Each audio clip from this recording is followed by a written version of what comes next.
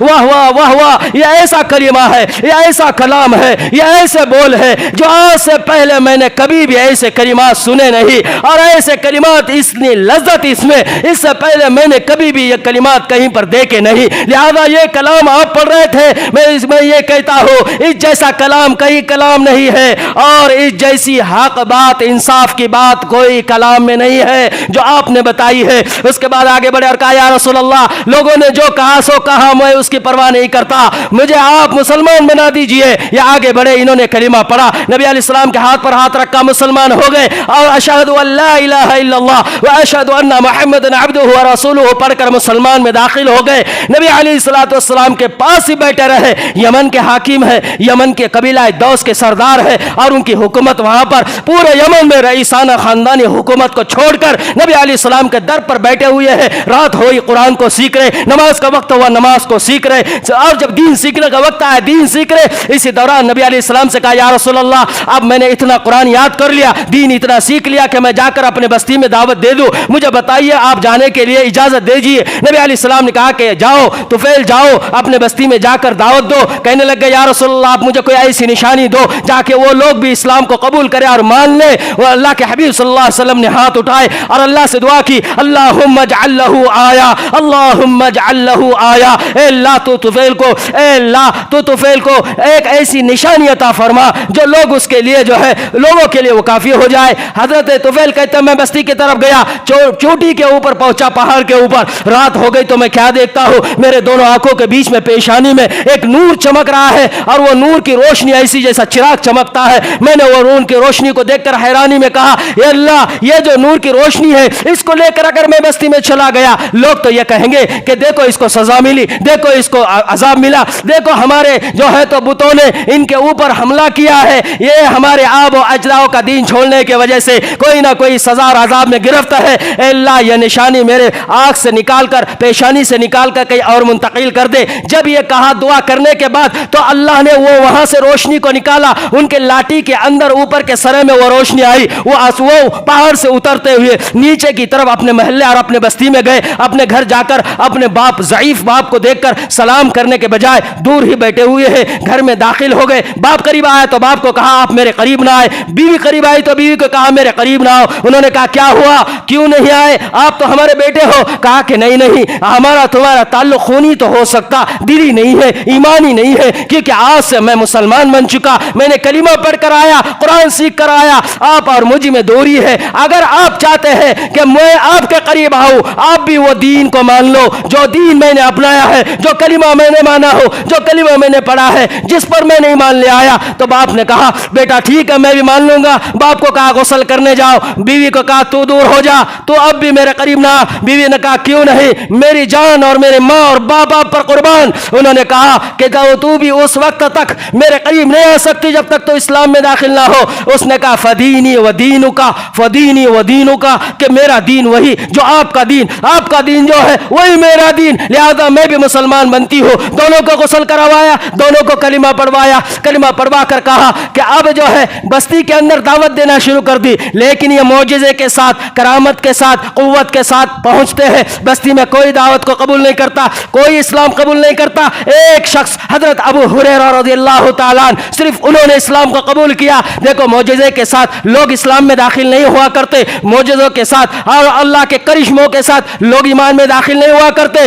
دیکھو یہ اللہ نے بتلا دیا, اتنا بڑا معجزہ جو روشنی ان کے ساتھ چمکتی ہوئی, لیکن لوگوں نے اسلام نہیں قبول کیا. صرف ایک شخص حضرت ابو ہریرہ, یہ پھر کچھ دن کے بعد نبی علیہ السلام کے پاس گئے. نبی علیہ السلام نے فرمایا یا وراکا یا طفیل, طفیل تمہارے پیچھے تمہارے قوم کا کیا حال ہے؟ کہا کہ وہ ضلالت میں پڑے, وہ کفر میں پڑے, وہ شرک میں پڑے, نافرمانی والی زندگی گزار رہے, ان کے دلوں پر پردے پڑے ہوئے ہیں, وہ اسلام قبول نہیں کرتے. نبی علیہ السلام نے جب یہ سنا, اٹھے, وضو بنایا, وضو بنانے کے بعد ہاتھ آسمان کی طرف اٹھائے. جیسی یہ حال حضرت ابو ہریرہ نے دیکھا, وہ زور سے چیخ مار کر کہا وا قوما وا قوما, ہائے میری قوم, ہائے میری قوم, لگتا ہے اب ہلاک ہوگی. نبی علیہ السلام بد دعا دے دے گے اور میرے نبی کے ہاتھ اٹھ گئے. اب کلام زبان سے نکلنا تھا تو حضرت ابو ہریرہ کہتے میرے کانوں نے سنا نبی علیہ السلام کے زبان سے نکل رہا تھا اللہم اہدی دوسا, اللہم اہدی دوسا, اللہ ہدایت دے تو قبیلہ دوس کو, اللہ تو ہدایت دے قبیلہ دوس کو. اس کے بعد نبی علیہ السلام نے کہا کہ طفیل جاؤ اپنے بستی کی طرف. اب کہا کہ جاؤ انہیں نرمی سے پیش آؤ, نرمی کے ساتھ اسلام کی دعوت دو, نرمی کے ساتھ کلمے کی دعوت دو, اب نرمی کے ساتھ جو ہے اسلام کی دعوت پہنچاؤ. حضرت دوس کہتے اب دیکھو پہلی بار معجزہ دیا تھا, آج ہم بھی کہتے نا ظالم طاقتیں اتنی بڑھ گئی, اللہ کے کرشمے کیوں نہیں ہوتے, معجزات کیوں نہیں ہوتے, آسمان سے بمباریاں کیوں نہیں برستی, زمینیں کیوں نہیں نگلتی, آگ کیوں نہیں برساتی, طوفان ہوائیں آ کر کیوں نہیں ہلاک کرتی. ایسے حالات سے ایمان نہیں بڑھتا, ایسے حالات اور ایسے چیزوں سے ایمان نہیں پھیلتا. ایمان پھیلتا اخلاق سے, ایمان پھیلتا محنت سے, ایمان پھیلتا ہے نرمی سے, نرمی سے. اللہ کے حبیب نے کہا اللہ کے حبیب نے کہا کہ طفیل جاؤ اور جا کر دعوت دو. یہ کہتا میں نے دعوت دی, اتنی دعوت دی کہ نبی علیہ السلام مکہ کی طرف سے مدینہ کی طرف ہجرت کرنے گئے. ہجرت کر جانے کے بعد جنگ احد ہوا, جنگ بدر ہوا, جنگ خندق ہوا. جب یہ سب ہو گئے اس کے بعد میں اپنی محنت کر ابو ہریرہ نے محنت کر جب نبی علیہ السلام کے پاس ہم مدینہ پہنچے, اس وقت میں ہمارے ساتھ میں ہمارے بستی کے 80 گھرانے, 80 خاندان ایسے تھے جن کے بچے, بیوی, عورتیں, بوڑھے, مرد اور یہ سب کے سب ایک گھر کے سب ایمان میں آ چکے تھے, قرآن سیکھ چکے تھے, کلمہ پڑھ چکے تھے, اسلام سمجھ چکے تھے. سب کو لے کر نبی علیہ السلام کے پاس گئے. نبی علیہ السلام نے دیکھ کر بڑے خوش ہو گئے. نبی علیہ السلام اتنے خوش ہو گئے, خیبر سے جو مال غنیمت آیا تھا اس میں ہمارا حصہ دے دیا, اور حصہ دینے کے بعد کہا کہ طفیل یہ اس میں بھی تمہارا حصہ ہے, آج تم نے بہت بڑا کام کیا. یہ سب کچھ 80 گھرانوں کو لے کر وہاں پہنچے. حضرت طفیل کہتے یا رسول اللہ آپ مجھے اجازت دو. نبی علیہ السلام نے کہا کہ ابھی رک جاؤ. مکہ فتح ہوا, مکے کے اندر حضرت طفیل پہنچے. نبی علیہ السلام نے کہا کہ طفیل اب دیکھو اللہ نے اسلام کو کیسے عام کیا. اب طفیل کہنے لگے یا رسول اللہ آپ مجھے اجازت دو, میرے قبیلہ دوست میں جاؤ جو لوگ ذوالکفین بت کی پوجا کرتے تھے, ذو شورا نامی جگہ ذو شورا بت کی پوجا کرتے تھے, مجھے اجازت دو تاکہ جو بچے ہوئے لوگ ہیں ان کے آنکھوں کے سامنے میں اس بت کو جلا دوں, اس بت کو توڑ دوں. اللہ کے حبیب نے کہا کہ جاؤ طفیل جاؤ. اللہ کے حبیب کے کہنے پر یہ طفیل اپنے ایک دستے کے ساتھ اپنے علاقے پہنچتے ہیں.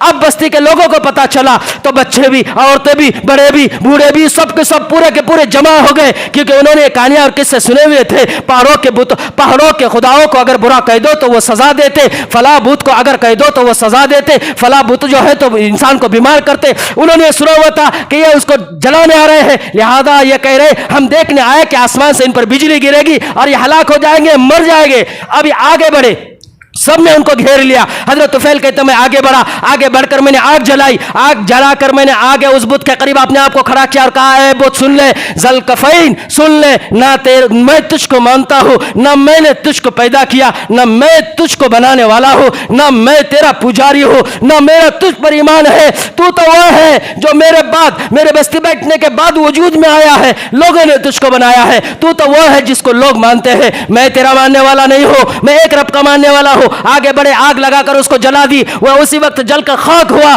سب لوگ ڈر کر آگ لگا کر بیٹھے ہوئے ہیں, کوئی عذاب اترے گا, بجلی کڑکیں گی, ہلاک ہو گئے. لوگ کیا دیکھتے ہیں, بت جل گیا, پجاریوں کے سامنے جلا دیا, لیکن کہیں کسی کو کوئی نقصان نہ ہوا. یہ دیکھ کر پورے کے پورے بستی نے اسلام قبول کر لیا. یہ بستیوں کے لوگوں نے دیکھ کر کلمہ پڑھ لیا, ان لوگوں نے دیکھ کر ایمان لے آیا, ان لوگوں نے دیکھ کر حضرت طفیل کے ساتھ ایمان لا کر اللہ کے حبیب کے پاس اپنے آپ کو بچھا دیا. یہ ایسا اسلام پھیلا. ارے سے اسلام کو اللہ رب العالمین نے مدد کے ذریعے امت کے اندر پھیلایا. اس کے لیے شرط ہے اپنے اندر ایمان کو پیدا کرو, اپنے لوگوں میں ایمان کو پیدا کرو, نرمی اور اخلاق کو امت کے اندر بانٹو. تو میرے بھائیوں, اسی طرز پر اگر ہم محنت کریں گے تو ہمارا ایمان بنے گا, اور جب ایمان بنے گا ہمارا تو اس طریقے سے حضرت طفیل جیسا ایمان بنے گا. اللہ نے پھر ان کو آگے شہادت دی, انشاءاللہ کبھی بتائیں گے. تو اللہ سے دعا ہے اللہ پاک ہم سب کو صحیح معنی میں دین کی سمجھ عطا فرمائے. اللہ ہماری نسلوں کو دین پر لانے کے لیے ہمیں جد و جہد کرنے کی توفیق عطا فرمائے, اور اللہ ہمیں بھی رات دن قرآن اور دین کی حفاظت کرنے کی توفیق عطا فرمائے. وآخر دعوانا الحمدللہ رب العالمین. استغفر اللہ.